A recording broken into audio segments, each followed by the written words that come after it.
शेतकरी मरतोय आणि कृषी मंत्री रमी खेळतोय. काय आनंद आहे. कसलं सरकार हे नतभ्रष्ट, या जनतेच्या बोकांडी बसलेलं हे नतभ्रष्ट सरकार आहे. महाराष्ट्राच्या इतिहासात असं नतभ्रष्ट सरकार पुन्हा होणार नाही. कुणाचीच पर्वा नाही. आज दररोज 8 ते 10 शेतकरी आत्महत्या करत आहेत. कर्जाच्या बोजाखाली शेतकरी दबला आहे. पीक विम्याचे ट्रिगर जे बदललेत, पूर्वी 1/3 केंद्र सरकार, 1/3 शेतकरी आणि 1/3 हे राज्य सरकार भरत होतं. आता पूर्णतः पीक विमा हा शेतकऱ्याला भरायला लावला. म्हणजे मतं घेतपर्यंत 1 रुपयात विमा आणि मतं घेऊन झाल्यानंतर तुमचं तुम्ही बघा, मरा की वाचा. म्हणजे ही जी भूमिका शेतकऱ्याप्रती अनास्था या सरकारची आहे, तेच कृषी मंत्र्याच्या सभागृहामध्ये रमी खेळताना दिसत आहे. म्हणजे यांना काही कामच उरलं नाही. मला वाटतं की भाजपवाल्यांनी यांना रिकाम केवळ नावालाच मंत्री करून ठेवला आहे, किंवा हे यांना कुठला अधिकारच नाही असं असावं. आणि अधिकार असेल तर मग यांना करायची काही इच्छा नसेल. काय कुठे नेऊन ठेवला आहे महाराष्ट्र माझा. असे जर चड्डी बन्यानवाले मंत्री, लुंगी बन्यानवाले मंत्री, टावेल बन्यानवाले मंत्री, रम्मी खेळणारे मंत्री, गुंडांना सोबत घेणारे आमदार, काय चाललाय महाराष्ट्रात. यातून शेतकऱ्यांनो तुमचं वाली हा सरकार नाही. शेतकऱ्यांनो तुमचं तुम्ही आता बघा. हे बेईमान लोक सत्तेमध्ये बसले आहेत आणि यांना तुमच्याशी काही देणं घेणं राहिलेलं नाही. म्हणून शेतकऱ्यांना आवाहन करतोय की अशा खोटारड्या धोकेबाज सरकारला धडा शिकवा. आणि कृषी मंत्र्याला तर यापूर्वीचे जे वक्तव्य कृषी मंत्र्यांचे होते त्यावरून त्या पदावर कृषी मंत्र्यांना त्या पदावर ठेवायचं की नाही याचा निर्णय गांभीर्यानं मुख्यमंत्र्यांनी घ्यावा. जर मुख्यमंत्री शेतकऱ्यांचे काही कणव असेल शेतकऱ्याप्रती, तर अशा मंत्र्यांना ते त्या पदावर ठेवतील का किंवा ठेवावं का, हा विचार मुख्यमंत्री करतील. उद्धव ठाकरे यांनी परत एकदा राज ठाकरेंशी सोबत राहण्याचे संकेत दिलेले आहे. त्यामुळे महापालिका निवडणुकीच्या पार्श्वभूमीवर काँग्रेसची काय भूमिका राहील सध्याची? मग काल पण बोललो. काल तुम्ही होतात की नाही मला माहीत नाही. अरे काय होतंय तर सध्या उत्तर द्या, अजून वेळ आहे. त्यांनी हे सांगितलं की निवडणुका डिक्लेअर झाल्यानंतर आम्ही बोलू. राहिलाय काँग्रेसची भूमिका. आम्ही स्थानिक पातळीवर मुंबई महानगरपालिका किंवा इतर महानगरपालिका असतील त्या सगळ्या गोष्टी किंवा स्थानिक स्वराज्य संस्थांच्या निवडणुकामध्ये स्थानिक नेत्यांना तो अधिकार दिलेला आहे. कारण ही काही विधानसभेची किंवा लोकसभेची निवडणूक नाही आहे. तेथील परिस्थिती पाहून, राजकीय परिस्थिती पाहून तो ते निर्णय सगळं जिल्हा युनिट असेल किंवा कॉर्पोरेशन असेल, नगर परिषदा असतील, या सगळ्या ठिकाणी त्या त्या स्तरावरचे नेते जो निर्णय घेतील त्या निर्णयाला आम्ही मान्यता देऊ. मात्र ठाकरेंनी म्हणले की महाविकास आघाडी आहे की नाही हा ज्याचा त्याचा प्रश्न आहे. हे शब्द नाही, त्यांना काय म्हणायचं आहे ठाकरे साहेबांना मी काय ऐकलं नाही. पण आमच्या आता अलीकडच्या झालेल्या विधानसभेच्या बैठका या महाविकास आघाडीच्याच होत्या.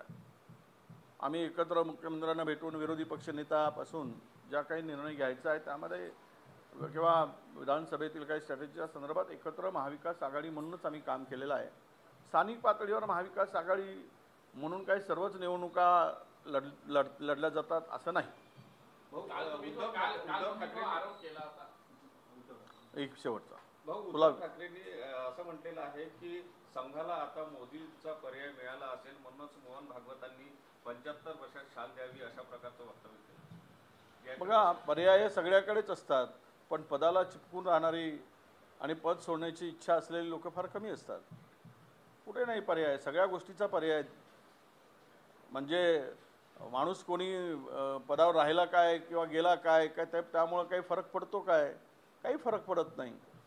अनेक लोक फार मोठं काम करणारी अनेक मंडळी या देशात होऊन गेली, ते त्या पदावरून बाहेर गेले. त्यामुळे देश पुढे गेला नाही असं नाही, परंतु ज्यांची त्यांची इच्छा आहे तो त्यांचा अंतर्गत प्रश्न आहे. मी संघ आणि भाजपच्या संदर्भात बोलावं हा माझा अधिकारच नाही. त्यांना 90 वर्षापर्यंत ठेवावं, 75 वर्षांनी काढावं किंवा शेवटपर्यंत ठेवावं हा त्यांचा अधिकार. मी त्यावर कशाला मी बोलणार. तुम्ही हनी ट्रॅपचा आरोप केला. रामदास कदमांनी म्हटले तुम्ही एकनाथ शिंदेना बदनाम करता, तुमच्याकडे नाही, एकनाथ शिंदे हे स्वच्छ प्रतिमेचे व्यक्ती आहेत. माझा मुळात एकनाथ शिंदेवर अजिबात आरोप नाही. आणि आमचं सरकार जे पडलं किंवा आमचं सरकार गेलं त्यामध्ये अनेका गोष्टीपैकी ती एक गोष्ट नक्की आहे, हे पुन्हा मी सांगतोय. तो आरोप काही व्यक्तिशः एकनाथ शिंदे साहेबावर नव्हता आणि त्यांच्यावर अशा प्रकारचा कुठला आरोप करण्याचा काही संबंधही नाही आणि पुरावाही नाही. मला असं वाटतं की रामदास भाईंनी अंगावर का घ्यावं. रामदास भाई आहेत का त्यात? नाही आहे. त्यामुळं त्यांनी तशा गोष्टी अंगावर घेऊ नयेत. आणि ज्यावेळेस योग्य वेळ येईल त्यावेळेस ते आम्ही त्यांना बोलवून घेऊन दाखवू. आता ओपनही करून सगळं झाकलं जाईल, त्यामुळे योग्य वेळी ओपन केलं तर त्याचा उपयोग होईल. यात आपण दाखवू असं म्हणाले, काल पण बोललो ते सीडी लागली तर तिकीट घेण्याकरता लाईन लागेल. नेमका हा चित्रपट कधी रिलीज होणार? हा चित्रपट नाही आहे, ही आपण त्याला वेब सिरीज म्हणू. आपण टप्प्याटप्प्याने करू, कारण सगळंच काही एका पिक्चरमध्ये दाखवता येत नाही. त्यामुळे पार्ट करू आणि दाखवू. जरा आपण धीर धरा, ते सगळी गोष्टी आमच्याकडे पोहोचलेल्या आहेत. हिंदी में बताइए, रोहित पवार ने ट्वीट किया है कोकाटे की विधान भवन के अंदर मोबाइल पे खेलते गेम खेलते हुए दिखाई दिए. नहीं, ये देखो, ये इनको किसान के लेकर ये सरकार की कोई भावना ही नहीं है. सरकार को किसान के प्रति लेना देना नहीं है. किसान मरे या जिंदा रहे, यही स्थिति सरकार की है. अगर एक मिनिस्टर अपने विधानसभा के अंदर में रमी खेलता है तो इसका मतलब यही है कि ये उनको उस पद की गरिमा, उस पद के गांभीर्य नहीं है.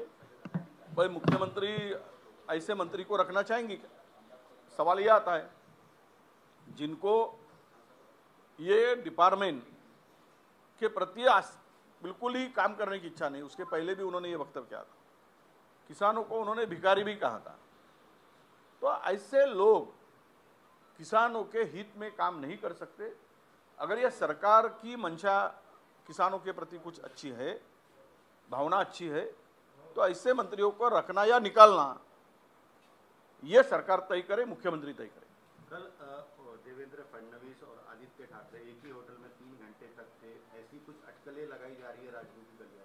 नहीं, ऐसा है कि एक होटल में है तो एक रूम में थे, ऐसा मतलब नहीं है. होटल बहुत बड़ा होता है, 200-400 रूम का होता है. तो कौन किसके रूम में कहाँ थे, इस बारे में भाजपा ने खुलासा किया है. तो इस बारे में हम लोग ज़्यादा बात करने की ज़रूरत नहीं. अगर मिले हैं तो क्यों नहीं मिलना चाहिए. कोई काम होते तो हम वहाँ नहीं मिले होंगे तो होटल में मिले होंगे. पर मुझे जो जहाँ तक पता है कि वो होटल में नहीं मिले, वो अलग अलग कार्यक्रम के लिए गए थे. अब कोई एक दूसरे से मिलता है तो इसका मतलब यह नहीं होता कि वो कोई राजनीतिक उसके पीछे का मंशा होगी. शशि थरूर ने कहा है कि राष्ट्र सर्वोपरि है, राजनीतिक दल राष्ट्र को सिर्फ अच्छा बनाने के लिए काम करते हैं. नहीं, ठीक है ना. तो अब तक वो जो काम कर रहे थे कांग्रेस में वही काम कर रहे थे. राष्ट्र को सर्वप्रथम मानकर ही काम कर रहे थे. अब उनके कदम कुछ अलग या डगमगा रहे होंगे तो उनके दिमाग में कुछ और राष्ट्र के प्रति नई भावना होगी तो वो प्रकट कर रहे हैं. वो दिख पड़ा है. जिनको नाम राष्ट्र का लेकर काम खुद का करना है तो ऐसे भी कुछ लोग हैं. अब इसमें ये आते या नहीं, आने वाला समय बताएगा.